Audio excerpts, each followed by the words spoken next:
গাছের ডাল ভাইয়া। ভাই ওরে আর এই এলাকায় রাখা যাবে না, ও নিয়মিত গরু চুরি করছে, ও তো সব গরু মরু হারিয়ে যাচ্ছে, ওর এলাকা থেকে তাড়ি দিতে হবে।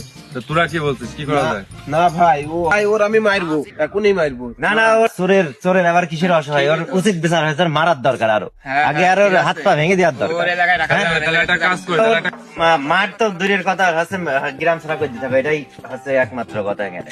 কি বলেন ও মারলে ঠিক হবে না। একটা কাজ করে, তাহলে আমরা একটা কাজ করি, তাহলে আমরা সবাই মিলে কালকে ওর সূর্য ওঠার আগে আগে ও এলাকা ছেড়ে চলে যাবে। ক্লিয়ার? ঠিক আছে ভাই। রাইট কালকে সূর্য ওঠার আগে ও এলাকা ওর যেন আমরা আর না দেখি। রাইট। তাহলে আমরা এই বিষয়ে সম্মতি। ঠিক আছে হ্যাঁ, ভাই। এখন আপনি যেটা বলেন।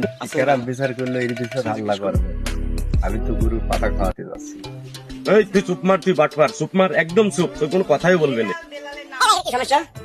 এই তোমার হাত ভালো লাগে না মনো? কি হয়েছে তুমি? আমি গরুর পাতা খাওয়াতে গেলাম ভাই, ইরামার তোর বুলে বাঁধছে। না না, ওই এর আগেও 2-3টা চুরি করে আছে। হ্যাঁ? এর আগেও 2-3টা করে চুরি করে আছে। হাতে হাতে ধরছে ভাই, হাতে হাতে ধরছে। হাতে হাতে ধরেছে ভাই, ভাই। ডাল ভেঙে হাতে মঙ্গল ভাই যদি বিচার উপর দিতে পারবে, গ্রাম ছাড়া করতে হবে, গ্রাম ছাড়া করতে হবে। গ্রাম ছাড়া কই দেবা? গ্রাম ছাড়া করতে হবে। কি? গ্রাম ছাড়া কই দেবা? বিচার হয়ে গেছে। এই রাখো রাখো, কিসের বিচার? এর বিচার গ্রাম ছাড়া? হ্যাঁ, গ্রাম না, ছাড়া। না, এটা হবে না। আমি বলি শোনো, একটা চোরকে যদি তোমরা গ্রাম ছাড়া করো, ও অন্য গ্রামে গিয়ে কি করবে? ও অন্য গ্রামে জন কেটে অন্য গ্রামে কি চুরি, ও জোন খাটবে না, অন্য গ্রামে গিয়ে ও চুরি করি